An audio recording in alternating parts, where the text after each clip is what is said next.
These guys survived the David Kahn era of Timberwolves basketball and live to tell about it. It's Flagrant Howls.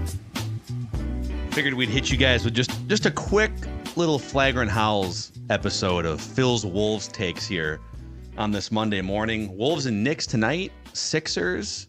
Wolves coming off that road trip. And man, Saturday night, they were down. They just looked like a road-weary team they're on the fifth game of a 5-game road trip. They've been traveling for a week and a half. You know, they had the emotional wins against Golden State, and it just felt like they were ready to go home. Down 15, 16 points in the fourth quarter, and boom, they flip a switch and make a comeback against the Pelicans to finish strong. And as of this morning, gentlemen, this Monday morning, the Minnesota Timberwolves, let me get this ready. Are alone at the top of the Western Conference standing. Get the flag! Let's go! Upside down.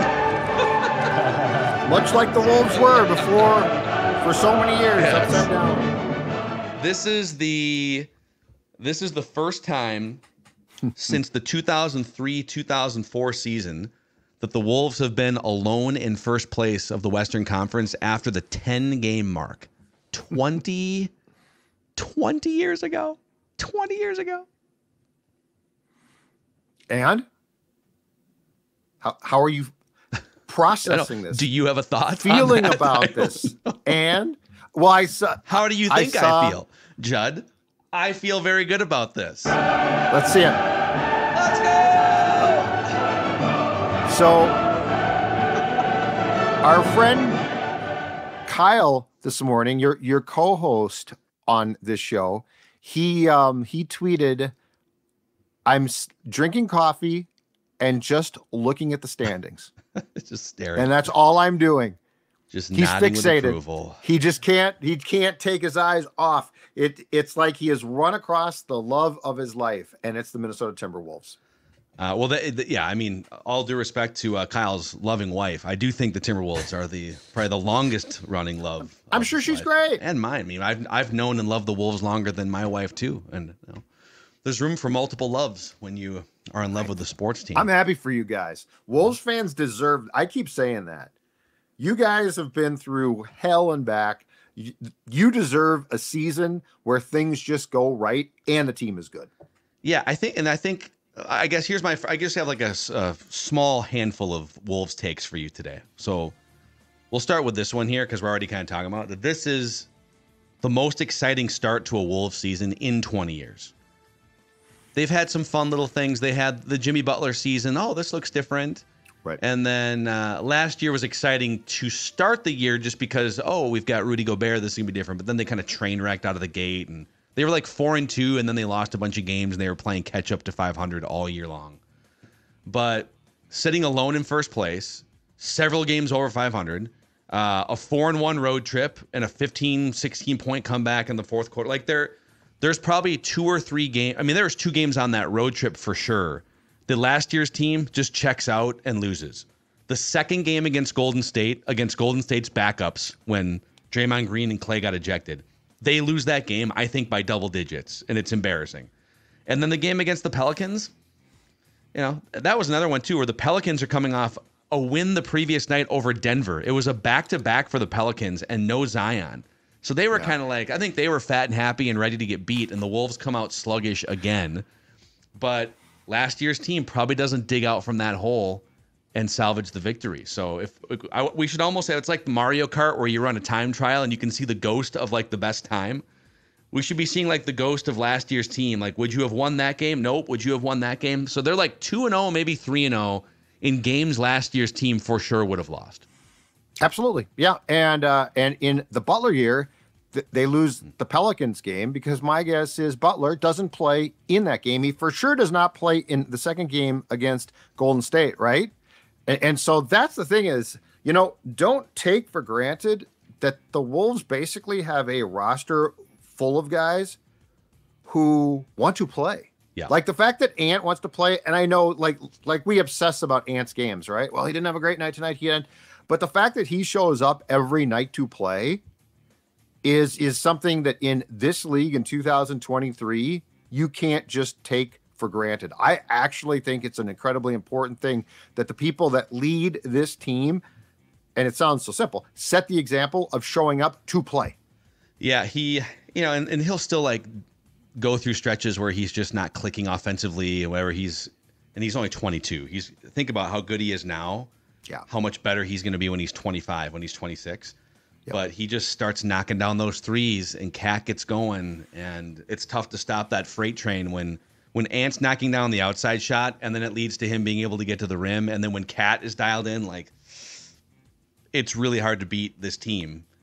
And that brings me to my second take, which I think is going to launch the bigger discussion on this show. And it starts with Cat.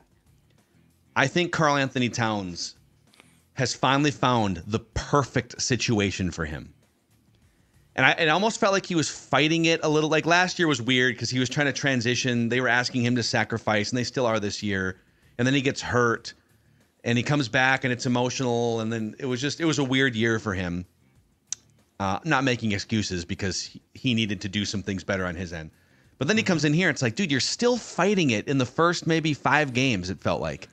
Yep. Culminating with that Celtics game where he winds up with 13 turnovers and fouls in that Celtics game and only like 7 points. He fouled out, and if it weren't for him just playing like an idiot the whole night and being emotional, they probably would have won that game by 15 points or something. But the elephant in the room has always been trying to slide Karl out of the number 1 spot in the organization, but keep him in the organization, right? Like, how do you pull off that dance of, hey, man, you were the number 1 overall pick. You are the OG of this franchise right now. You've been a 25 and 12, and just like Kevin Love was, you're stuffing the box score, but the franchise isn't winning because we don't think you're the actual guy to be the leader of a franchise that goes deep in the playoffs. So how do we kind of massage this so that you don't knock him off the team for 25 cents on the dollar? Because if you can keep him engaged and keep him on the team and find a role for him, you're not going to, like, 1 for 1, you're not going to trade him for an equal player probably at this point. So how would he handle this transition? And you can't put the toothpaste back in the tube. And so since that debacle against Boston, he's played 6 games, 27 points a game, 60% from the field. Some of this isn't fully sustainable. Almost 50% from 3. And most importantly, a calm, focused demeanor in these 6 games. It's one of the longest stretches of like mature demeanor I think that we've seen from Karl-Anthony Towns. And so if this is the case, if they have successfully said, okay, let's just take you over here. Rudy's going to come in, play the 5, and be the backbone of this defense. Ant is going to rise up as the face, the personality, and the main scoring punch for the offense. And a combination of Conley and Kyle Anderson and some other guys are going to be the main leaders, the veteran leaders. You just have to find your role within all of that and be Karl-Anthony Towns. In the last 6 games, he's been exactly that. It is a great situation for him if it can keep going like this. And that's where I know I was hyperbolic with you last week when I said if he plays like this, him and Ant are, the best 1-2 punch in the NBA, not one of, but the best 1-2 punch. But if he has figured out his role, this is only good news for the Wolves. Like, number 1, they're winning games. They're near the top of the West. You're talking about legitimately the Wolves having home court advantage throughout a playoff run, which is crazy to think about after watching this team for the last 20 years. And then if you have to explore this trade option in the summer, because I'm not entertaining trading him at the deadline. Why the hell would anyone trade him? Why would the Wolves trade him at the deadline if you're playing the best basketball in the West? It's only going to up his value, because I even think that there was people kind of negative on him and they were sour on him and they kind of maybe quietly shopped him this offseason. This is a win-win-win. Everyone wins here for the Wolves. Long-term, short-term, the team does. Like, this is only good things with Karl-Anthony Towns kind of finally figuring out where he fits in the puzzle piece. And the thing, too, is this. So I feel like, and yes, the Wolves asked him to play a different role. I totally get that. It started last season and has certainly continued on. But I felt like the tone after the Boston game, and it was not the first time, has been, well, we're asking him to do something real tough. We're asking him to do something that he's never had to. He is a special player. Like, he was the first overall pick, and he's certainly not a bust. He is a special player with a unique skill set, okay? So I feel like this narrative of, well, he's being, Rudy's here now and he's being, I mean, we're asking a lot there. Actually, you're not. You're asking him to use special gifts and talents. Like, Phil, we've talked about this going back years now. His ability at his size to shoot threes is remarkable. So it's not like you're taking Gobert and like, hey, Rudy, come here. We're going to put you out on the perimeter and we're going to have you just like, no, I saw him do it. I did see him do it. We need but to the talk point about is, that, actually. Yeah. But that's not his role. And so I feel like this whole Cat thing was like almost an excuse when we have talked about what a unique individual he is. And if he is now bought into that, if he has now embraced this, which, by the way, I think this puts him in a perfect role for Cat on the court, off the court. Like, he's never, his ability to lead the team always seemed forced. Like, I'll be the guy to go up there and talk for us, and I'll do this, and I'll say Ant goes to Popeyes too much. And it's like, really? So, like, I think that this is perfect. I think this is perfect, and I don't think it's a big ask. I think that this is an ask of taking a incredibly talented human being and utilizing that. And as long as he embraces that, I think it's perfect. And I don't know, again, we're taking like a 6-game sample and a road trip and trying to, this needs to play out, I guess is what I'm saying. Because this needs to continue on the path that it's on. But it is one of the hardest things to do as a franchise is like when you decide, all right, this player who we've put on a pedestal and he's been the leader of this thing, like when you bring other players in and that guy gets knocked down a peg, with Kevin Love, you had to trade him, right? When it became evident that, hey, you're just, man, they literally, and David Kahn was the GM at the time, and this was a bad decision, but you could only give out one 5-year max contract at that time in the NBA. Right. So if you had a 5-year max, you could pick it on one player, and then you'd use a 4-year max on somebody else. And they decided they were going to save it for Ricky Rubio. And I'm not even sure they ever used it on Rubio, but they were saving it for Rubio. So they offered Love a 4-year max, and he got really offended. But that was the organization's way of essentially saying, in an untactful way, we don't think you're the guy to lead this franchise. If we did think that, there would be no doubt we would give you a 5-year max. And just feelings were involved and egos were involved, and it winds up they had to trade. And it was great. Like, Kevin Love wound up in a much better situation, but he winds up in a situation in Cleveland, right? Yeah, where he is the third guy on that team behind LeBron and Kyrie. When you get traded into that situation, there's less ego involved. Oh, this is a new situation. I'm going into someone else's house. Yep. There's already some norms established, right? Chris Bosh, I'm going to Miami now. I was the man in Toronto. I'm going to Miami now. It's going to be a hard transition. LeBron wants me to, right? Like that's oh my God. But when you're in your own house and like the building company is like, hey, we're gonna actually give you 2 new roommates here that they're gonna be the ones that kind of run your house. But we still want you to live here. A lot of guys just get offended and say, nah, I'm good. I want out of here. Sounds if like this can happen, what's that?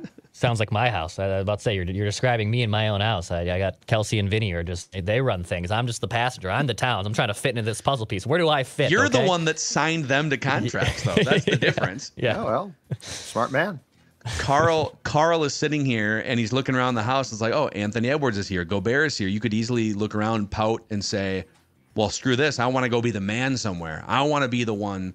But what's funny about it is by sort of accepting his role in this pecking order, look at the freaking numbers, man. Like he's putting up the 27 and he's getting wide open threes and stuff.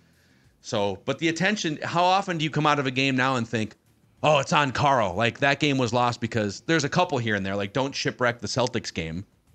But there's less pressure. There's less focus. There's less spotlight. It's a great spot for him. And any other place he would go, he would be expected to lead that franchise almost certainly with his current contract situation. And I think the most important thing, Phil, that you said about his play on the road trip is not necessarily the stats, it's the demeanor. Like, and it sounds silly, but it's not. Like, if he keeps his head, if he keeps his cool, if he just sort of lunch pails it to a certain degree, puts his head down and goes out and plays, he's a hell of a player. Yep. We've never questioned that. It's the demeanor. Yep. And so bravo to Karl-Anthony Towns for showing some great flashes. Couple more takes for you. But let's talk about Finch Home Solutions. No relation, unless you go back far enough in history. There might be a relation between Chris and Cody. Not sure. But there it is. Yeah. Favorite Thank you very much.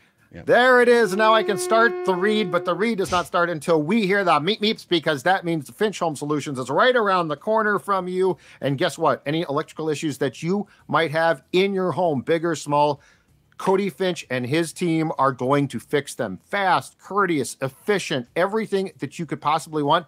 And look, I mean, around your house, there's a lot of DIY projects, right? I think a lot of people take pride in DIYing it. But the one thing that is not electrical issues, those should be saved for the pros to protect your house. And most importantly, you and your family. And that is exactly why Finch Home Solutions is there. Give them a call, 612-357-2604, 612-357-2604, or go to finchhomesolutions.com, finchhomesolutions.com. Set up an appointment that way. Again, big or small electrical issues in your home, don't leave them to someone you don't trust. Finch Home Solutions, you can trust them. Cody and his team do great work.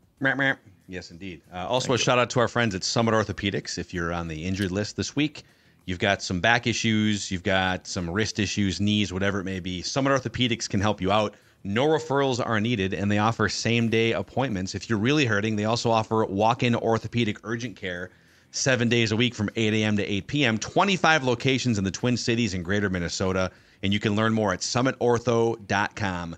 That's summitortho.com. All right, take number 3 here. We got 4 Wolves takes for you today, just an abbreviated version of this. And Kyle and I will be back tomorrow.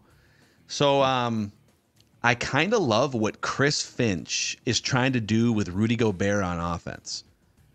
I'm trying to think of who. I think it was Declan, did you find this? Like a month back, JJ Redick and Tim Legler were doing a podcast together.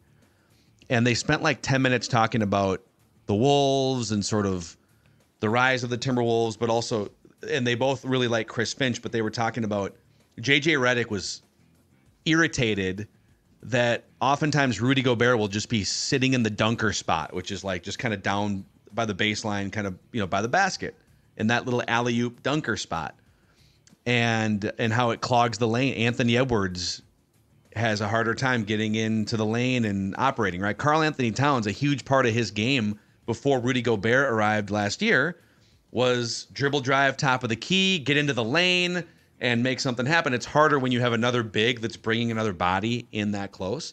And so JJ Redick was saying, I would get him out of that dunker spot. I would just have Rudy Gobert be setting screens, like off-ball screens, just literally like go look for work anywhere else and free some other things up. Now, in that conversation, I don't recall Redick and Legler talking about what Chris Finch did against the Pelicans and what he's been doing a little more often, which is put Rudy in the corner on offense. Just see what happens. And so the other night, Rudy's standing in the corner, and the ball swings around to him. And by the way, it's wide open, right? This is great. You got it wide open, the paint for the most part, and the defender. So Rudy catches the pass in the corner, and the defender just sags like way off, just kind of goes down by the low block, and Rudy fires up a really good-looking shot from the corner, and it rattled out, dude. He knocked down a 3 in the FIBA games a couple months ago in the offseason. I don't think he's going to become like a sniper corner 3-point shooter, but if he can knock down like 1 or 2 of those, but even if he doesn't, just kind of moving him into the corner and making the defense have to figure out, okay, do we just you have to have a touch point with him because you can't play a full zone defense. You're going to get called for 3 seconds. So at the very least, like a defender has to go and tag up, at least go in the vicinity and come back. But it's Chris Finch kind of saying, you know what? We shouldn't just be clogging the lane the whole time. Let's try some different things and mess with the defense by putting Rudy in the corner and see what happens. And then, dude, if he starts knocking some of those down, oh my God, this team's going to be ridiculous. Ant's got to love that, right? It's helpful for Ant and Cat. Yes. Yeah. Now that defender is still going to be very, you're not going to be like hugging Rudy in the corner. That defender is going to play as far off as he can without getting called for a defensive 3 seconds, and he's going to be ready. So it's not like putting, Fred Hoiberg 2003 version in the corner where a defender has to be face guarding him the whole time. But I just think it's Chris Finch finding creative ways to open things up in the paint for Cat and Anthony Edwards. is an interesting chess game that's happening right now. And it's not the same, but like when Brook Lopez, was kind of a similar type, more of an offense. He had more offense than Gobert's game, but he didn't attempt a single 3-pointer for the first 7 years of his career. Yeah. Not a single one. And then all of a sudden becomes like this kind of low-key, deadly 3-point shooter with the Bucks. Yep. It's if you can figure out different ways for him where he's not completely one-dimensional, and also like the hands thing with Rudy, I'm trying to get over it, but I just can't. I don't understand how the man has such massive hands, and he still just like can't hold on to the ball. So if that's the case, let him take some jumpers on a wide open look in the corner. Okay, go ahead and do it. They're mallets, man. They are mallets. They're mallets. It's like they're not oars. hands. They're not hands. It's like boat oars. Dude, I just looked up Brook Lopez. So obviously Brook Lopez has been a 20 points per game guy in his career, whatever. But to Dex's point, the first 7 years of his career, he basically like did not shoot any threes. And then he started adding it in the last year in Brooklyn, 2016-17. This would have been like 8 years ago now. So he went from not taking threes for 7 years to now with Milwaukee at age 35. 55% of his shot attempts are from three, Brook Lopez. Yeah. He went from, there was one point in his career where 75% of his shot attempts were from like the paint or the rim. And now it's kind of flip-flopping the other way around. Can Rudy Gobert become a sniper 3-point shooter? No, I don't think so. But dude, it's a very interesting development. Here's a question off that. How much do you think having a professional maestro point guard helps as well? Because my guess is Conley's got ideas. Like, I think Mike Conley has ideas. Like he's a pseudo coach, right? I wonder, and I mean, he knows Gobert because of their time together with the Jazz better than anyone on the Wolves roster or coaching staff. I wonder how much of this has to do with Conley. And then conversely, D'Lo, being the pain in the ass that D'Lo was, I don't think was probably open to experimentation, despite the fact he complained about the status quo. So I wonder how much of a role behind the scenes Conley plays in suggestions, and then most importantly, with the ball in his hands, actually running things that he suggested. Big time role. He is the extension of Chris Finch. Chris Finch never talked as much about D'Lo being the extension of me as he does about Conley being the extension of me. And Conley is a guy that's looking to coach. He's looking to lead. He really is an assistant coach on the floor, and he's looking to facilitate and get everyone else involved. D'Lo is such a me first player and remains a me first player. Like, he'll get some assists here and there, but he literally goes out there and thinks, how can I get my shot going tonight? Yes. And the bad news for him is he's not a great offensive player. He's an inefficient scorer. He's fairly talented. He can get hot and shoot some threes and stuff. But, Mike Conley is just as good, if not better, of a 3-point shooter as D'Angelo Russell. But Mike Conley has basketball self-awareness too, and knows that I don't need to unleash a bunch of these and just start to go rogue and take over the offense. I'll get everyone else going, and then if it swings back to me in the corner at the end of a game against Golden State, I'll be ready to bury the three like a professional. So, which leads me to my last take, kind of off that point. No pun intended here. The Shake Milton thing has not worked so far. I was going to ask about that. I think it will work, but at this point, he's just kind of lost and doesn't really, it's been like, 10 or 12 games or something. So it's going to take some time to figure out just how to play within this whole deal. But that game against the Pelicans, so the Wolves win that game by 1 point. The Wolves had a 16-point edge in the minutes that Shake Milton did not play, and they were a minus 16 in the minutes that he did play. So when he was out there, they couldn't stop anything. They couldn't score as well. On the season, too, this is an interesting dynamic. One of the biggest things about his game, especially last year in Philadelphia, was getting to the rim. So 30% of his shot attempts last year with the Sixers were at the rim, and he was converting those at a 70% clip, too. So he was just great at he was a playmaker, but he was also a guy that could get to the rim and convert. This year, it's half that. He's just not finding ways to get to the rim. And some of it might be like, you're playing with a bunch of big guys and you're trying to figure out how to weave through the trees. But he hasn't found his Shake Milton game yet, and he hasn't had the playmaking impact that he had for stretches with Philadelphia the last couple of years. So we'll see. Do you think it's comfort or just flat out struggles? Well, part of it, he's not knocking down threes. So he's a good 3-point shooter in his career, like an above average 3-point shooter. And this year he's shooting 26% from three. Getting to the rim, he's got to find a way to get to the rim more often, and he's just not. And then it just feels like he's committing just some like bad passes, and so it hasn't worked yet. But they need it to at some point, because the second unit and the depth and all the things we talked about isn't predicated on like Jordan McLaughlin getting 25 minutes a night. You need a guy like Shake Milton to make some plays. So sure. So we'll see. We'll see if Shake can get it together. But those are my just 4 Wolves takes for you as we sit here and survey the number 1 team by percentage points in the Western Conference, alone in first place. The latest in a season since 2003, 2004. That's incredible.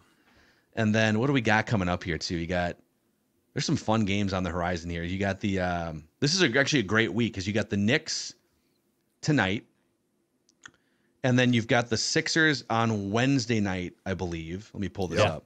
At home. Yep. And then you get the in-season playoff game at home against the Kings on Friday night. So you've got 2 huge games debut against of the good court. Eastern Conference teams. What will the court look like? Yeah. We'll have to find out on Friday. Oh, the intrigue grows. So thank you guys for hanging out. Kyle's back tomorrow for a Tuesday episode of Flagrant Howls. Your favorite? Staring at the standings. Kyle's still drinking that coffee. Kyle, pay attention. Just ogling. This is your favorite Timberwolves lifestyle podcast, Flagrant Howls. See you guys.